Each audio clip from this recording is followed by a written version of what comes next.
Merci de m'avoir accueilli dans ce congrès et merci à toutes les interventions, à tous les échanges que j'ai pu avoir depuis hier qui sont très enrichissants, étant donné que je ne suis pas spécialiste de la transplantation, mais de l'activité physique adaptée à des fins de santé. Donc le parcours, je suis responsable du Master Grand Sud en activité physique adaptée, qui est enseigné entre Avignon, Marseille et Toulon. Et je suis responsable également de la formation APAS à l'Université d'Avignon.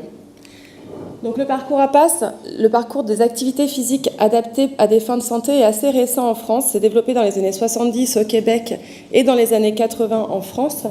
L'objectif de l'activité physique adaptée, alors il y a l'activité physique adaptée qui est l'objet en soi de notre métier et nous sommes des intervenants APAS puisque nous faisons de l'activité physique adaptée à des fins de santé. Donc il y aura tout le temps APA ou APAS qui vont circuler dans mon intervention.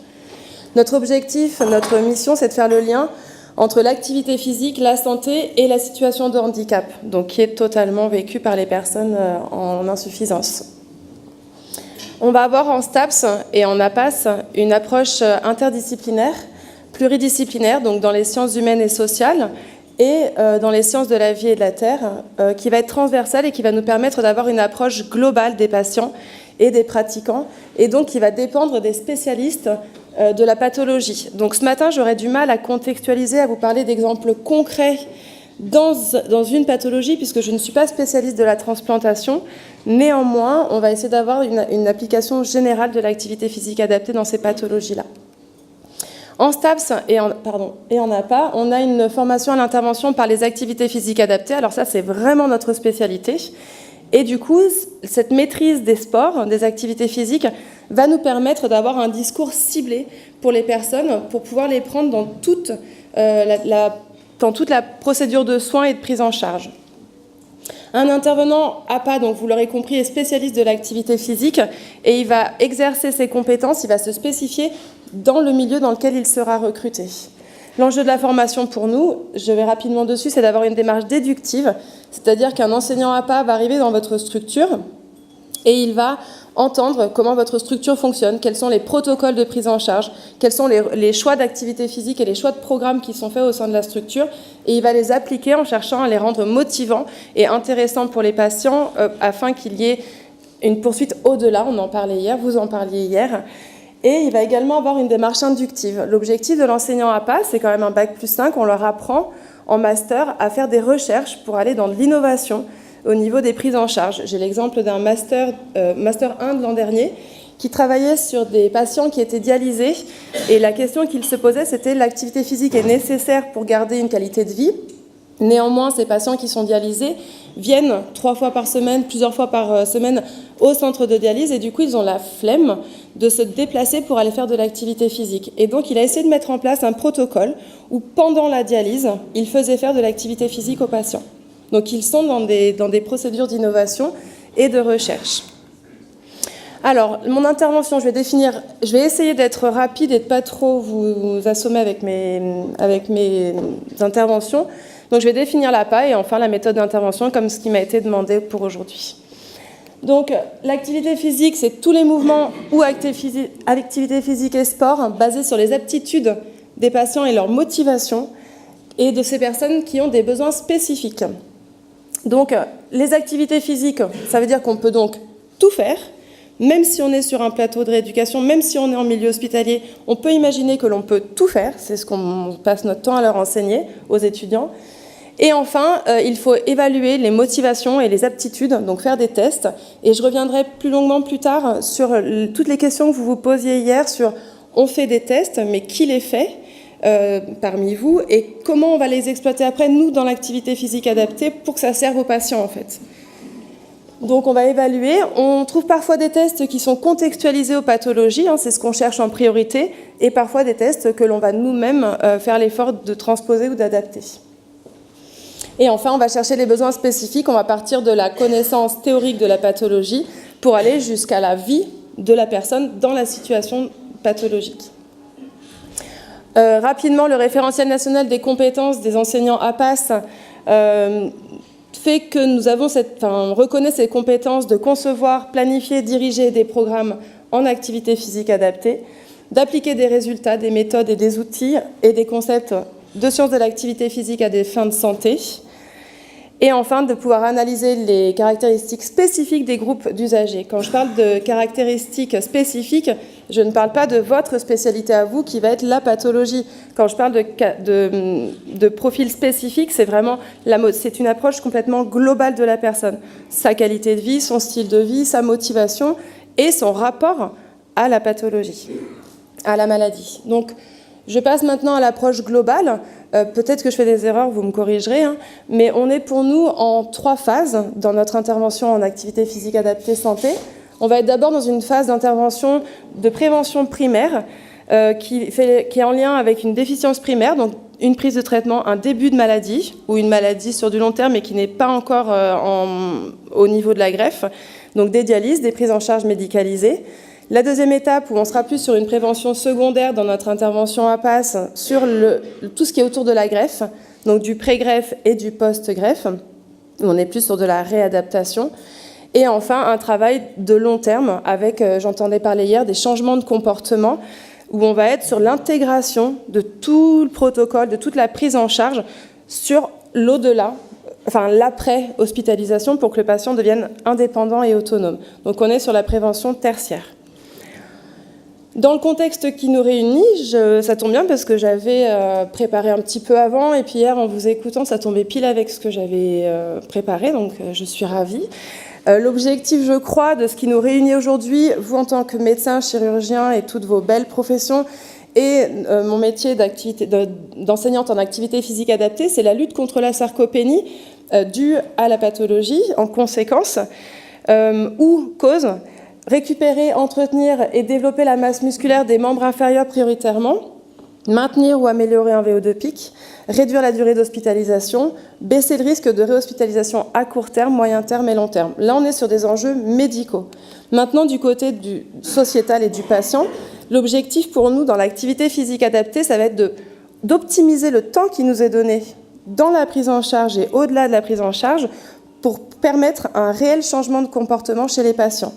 Donc je fais référence ici au cycle du changement de Prochaska, d'accord, où en fait on est dans cette spirale qui est caractéristique pour les dépendances, mais également pour les maladies et le rapport à l'activité physique.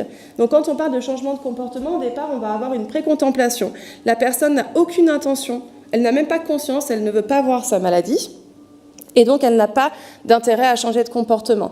Dans la deuxième étape, elle est dans la contemplation. Elle est consciente qu'il y a un problème, mais elle n'est pas dans une démarche active par rapport à celui-ci.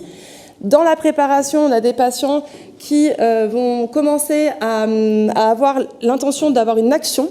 Donc, on est vraiment dans la préparation. Après, on est dans l'action. Donc, ici, on est sur l'activité que l'on peut proposer. Et on va être dans la maintenance ensuite. Seulement, on fait le constat, c'est ce que vous disiez hier, qu'une personne qui n'a pas été active au cours de sa vie, elle va peut-être être parfois confrontée à la maladie, à la greffe ou à la dialyse, et va se dire, bon, ok, il faudrait que je fasse quelque chose, et puis une fois que le protocole est fini, dans du plus ou moins long terme, il va y avoir cette rechute. Donc l'objectif de l'activité physique adaptée, ça va être surtout de réduire les coûts pour la société et donc de permettre d'améliorer la qualité de vie aussi de ces patients et d'éviter cette rechute. Donc c'est de sortir de cette spirale.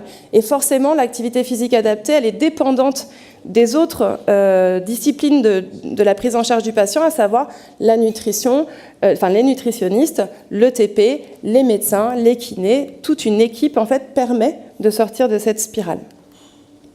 L'objectif, par rapport à ce que vous disiez hier, c'est pour nous de partir de l'évaluation. Quels sont les tests qui sont utilisés? Comment je fais pour faire un état des lieux sur la sarcopénie, sur la qualité de vie, sur la motivation, sur l'état psychologique et physique de la personne, pour après, en fait, de cette base-là, faire un programme en activité physique qui permette à la personne de devenir autonome.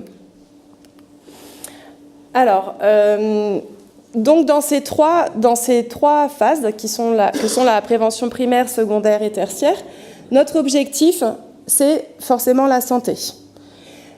Pour cette santé, on a deux facteurs principaux pour nous qui font qu'on ne ressort pas de la spirale, qu'on sort de la spirale de Prochaska. C'est l'autonomie et la qualité de vie, pour nous en tant qu'APAS. L'autonomie, elle va dépendre de la motivation de la personne, de la confiance en soi et de tellement d'autres facteurs. On peut parler d'autonomie fonctionnelle, on peut parler de 1000 facteurs qui vont définir l'autonomie et qu'il faudrait mesurer. Mais si je les citais tous, il me faudrait 7 heures de conférence, enfin de présentation. Et donc la qualité de vie. On a une approche qui est systématiquement multidimensionnelle, c'est-à-dire qu'on prend la personne dans une valeur biopsychosociale. On n'est pas que sur des recherches et des références physio, ni que sur des références psychiatriques. Et on est interdisciplinaire, on ne travaille pas seul. Le principal discours que l'on fournit à nos étudiants, c'est de travailler en interdisciplinarité. Et enfin, il va y avoir des moyens, alors on sait tous qu'ils sont très faibles, mais des moyens humains, des moyens matériels et des moyens temporels. Et en fait, l'enjeu de l'enseignant à PASS, c'est que finalement, comme ces moyens sont très réduits, il va devoir faire preuve de créativité et donc d'engagement de sa personne dans le parcours de prise en charge. Pour la motivation, on sait, donc on entendait hier dans des discussions, le patient va venir vous voir, il va y avoir un challenge d'être en bonne santé, de se préparer. Ça, c'est tout ce qui est motivation extrinsèque. Et en fait, l'objectif, si on ne veut pas le revoir, nous, dans le programme en activité physique, c'est de passer à une motivation intrinsèque.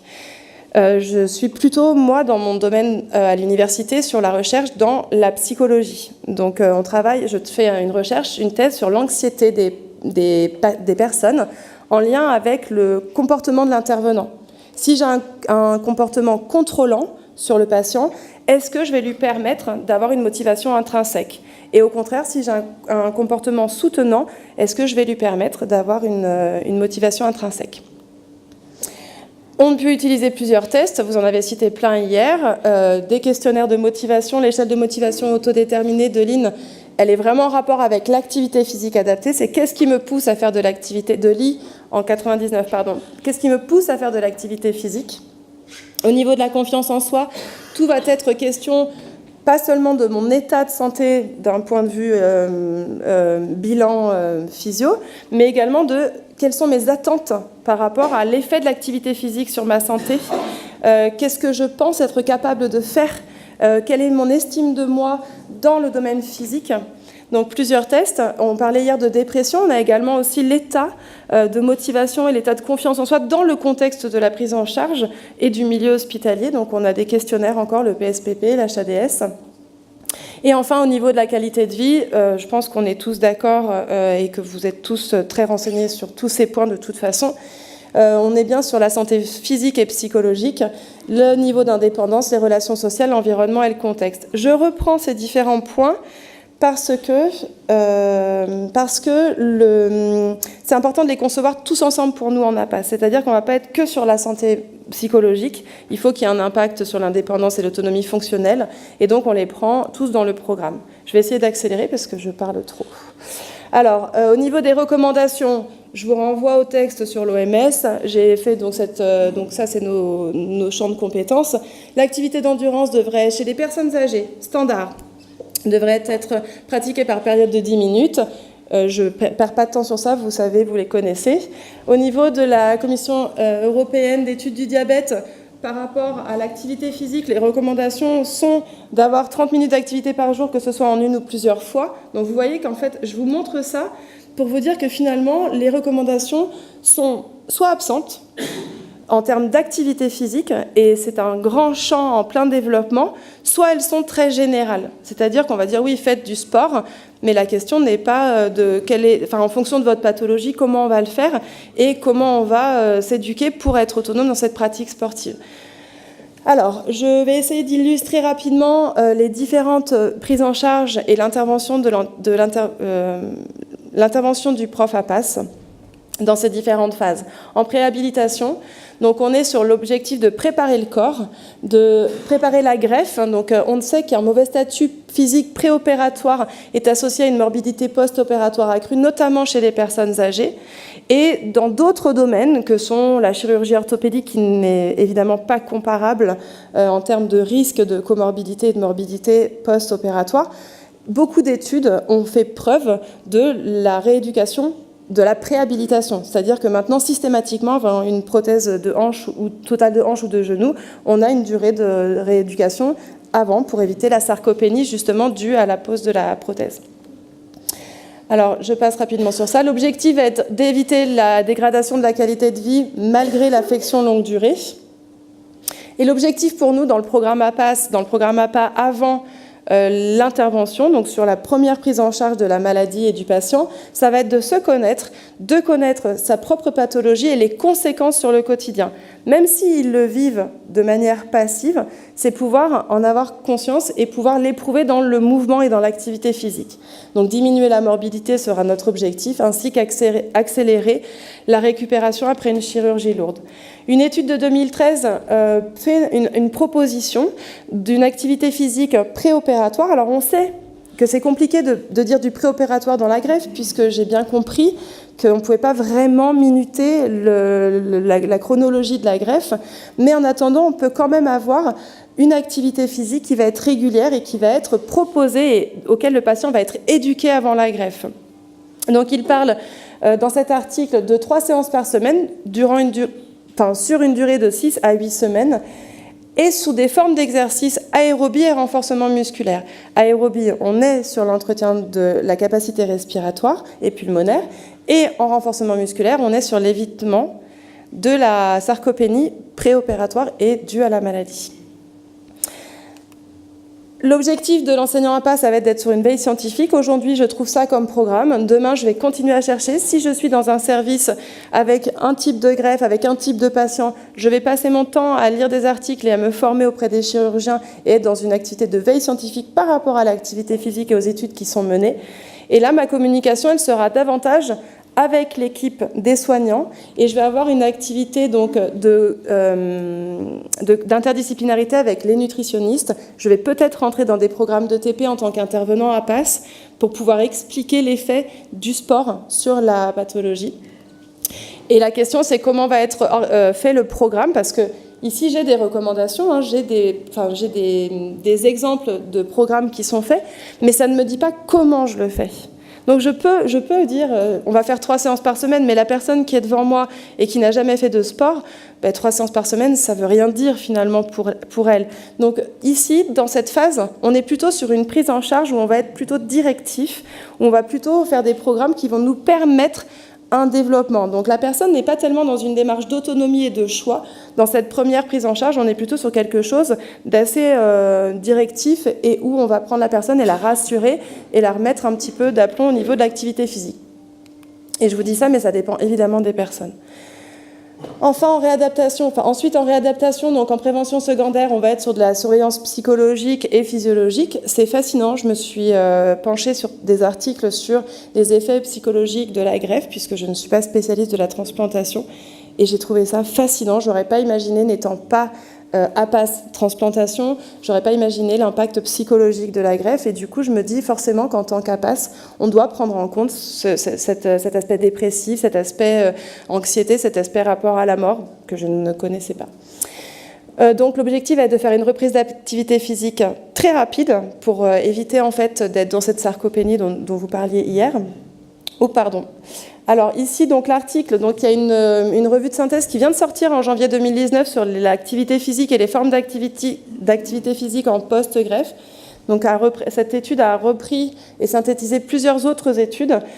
Sur la forme d'exercice proposée, on part de 2 à 3 séances par semaine sur une durée d'environ 5 mois, et les premières séances de pratique sont de 20 minutes à 60 minutes, et ça commence dès le 2e jour. Alors, pas pour toutes les greffes, on est d'accord. L'objectif ici, la forme de travail, c'est encore une fois de l'aérobie et du renforcement musculaire. Donc, on est sur une forme d'exercice qui est similaire à la première prévention, ce qui fait qu'on va se poser la question de comment le faire, finalement, si c'est à une autre étape du parcours de soins. L'ensemble de ces études prouvaient que l'activité physique permettait d'améliorer la fonction cardiaque, de baisser la pression artérielle et d'améliorer la fréquence cardiaque max. Donc évidemment qu'on va être sur quelque chose, on va travailler sur des zones cibles au fur et à mesure du protocole. L'objectif ici pour nous, c'est d'aller de la réadaptation à l'autonomie et à l'indépendance des patients. Donc éviter les comorbidités, continuer à revivre. Et donc toujours les mêmes choses, sauf qu'au niveau de la communication, on a toujours cette communication avec l'équipe, avec les médecins, avec les kinés, avec les infirmiers, avec toute l'équipe des soignants, mais on va avoir plus de communication avec le patient. C'est-à-dire qu'on va commencer à préparer son avenir et être dans l'éducation et la mise en place d'une activité contextualisée. Il faut que j'accélère. Au niveau de la prévention tertiaire, au-delà de la prise en charge médicalisée, maintenir la qualité de vie, on va clairement être sur du choix. L'objectif de l'APAS, de l'intervenant APAS, va être de suivre et d'orienter les patients. Avec le décret du sport sur ordonnance, on sait qu'on peut orienter nos patients vers des structures. Alors, je sais qu'en fonction des régions de la France, on n'en est pas tous au même point de la mise en place du sport sur ordonnance et des parcours sport-santé. Néanmoins, notre objectif va être d'être dans la communication vers les structures pour orienter nos patients. Il y a plusieurs types de structures. Un exemple, alors il y a plein de documents sur Internet avec notamment des comptes rendus avec tous les dispositifs de sport santé qui sont mis en place. Encore une fois, ici, ce sont les mairies qui organisent le sport santé, donc ça veut dire qu'en tant que médecin et en tant qu'APAS, on va faire le lien avec ces mairies et proposer ces projets.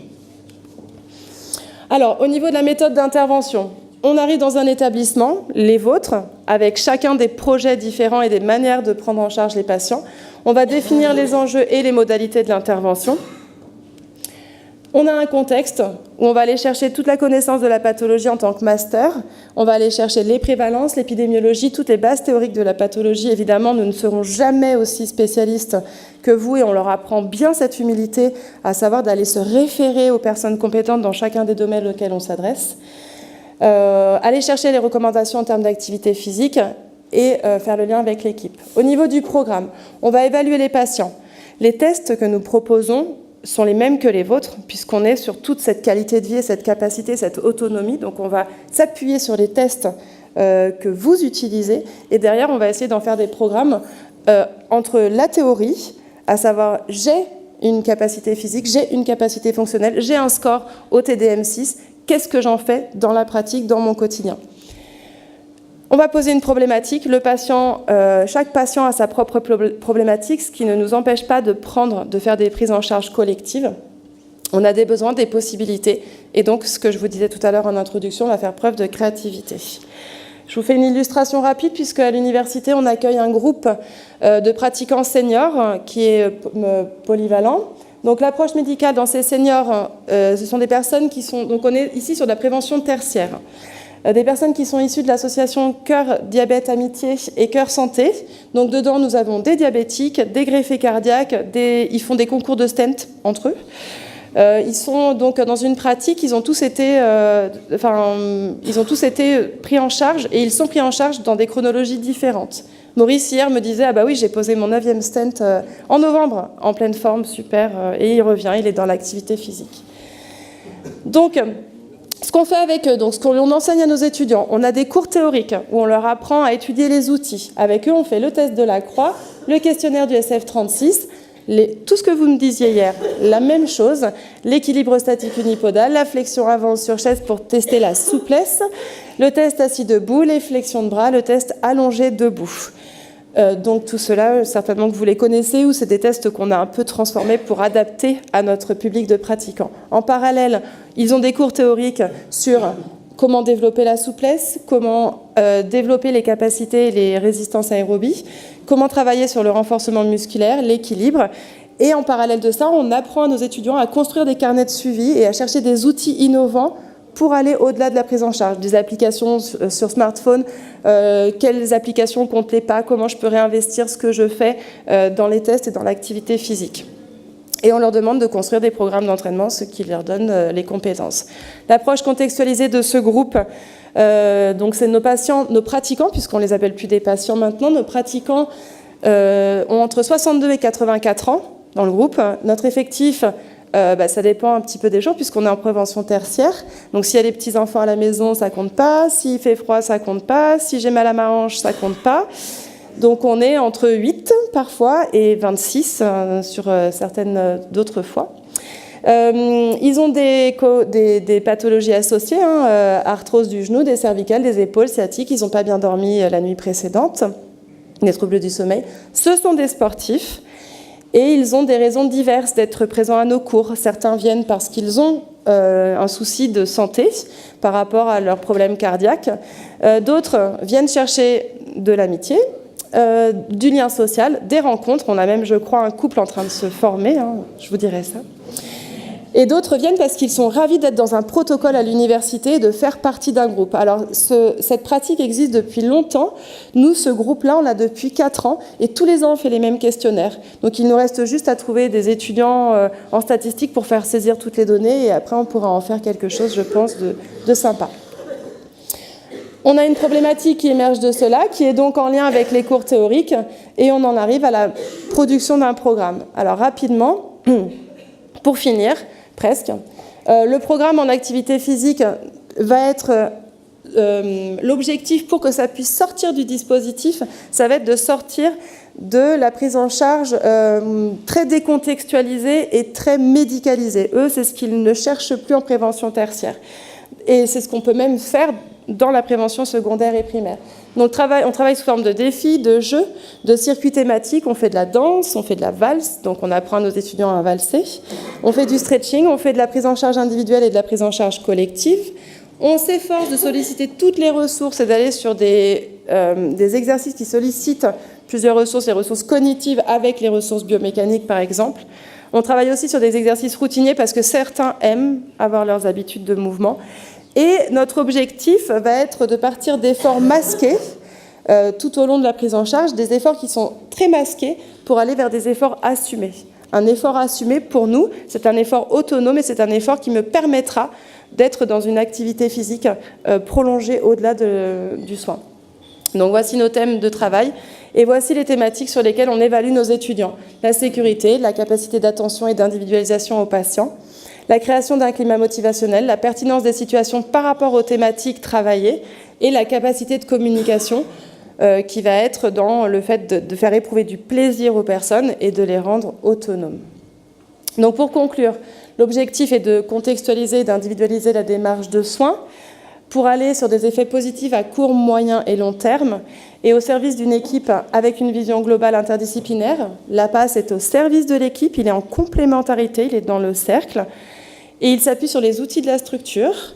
Donc vous pouvez être en confiance, ils sont au départ applicateurs, les licences sont applicateurs, les masters sont concepteurs et l'enseignant APAS est aussi au service du patient pour son quotidien et son avenir. Et si j'avais encore un peu de temps, eh bien j'aurais renversé toute ma présentation en vous disant finalement, de ce que je fais avec ces patients, avec ces pratiquants, eh bien je repartirai en prévention primaire avec ces mêmes outils pour pouvoir tisser une relation à l'activité physique qui soit progressive et évolutive tout au long de la prise en charge. Donc finalement, je peux travailler sur des défis, de la danse, du yoga, du stretching dès la prévention primaire, puisque ça me permet d'avoir un fil rouge qui va attraper le patient et qui va lui permettre, lui, de tricoter son fil d'activité physique et de devenir autonome ensuite. Voilà. Merci de votre attention.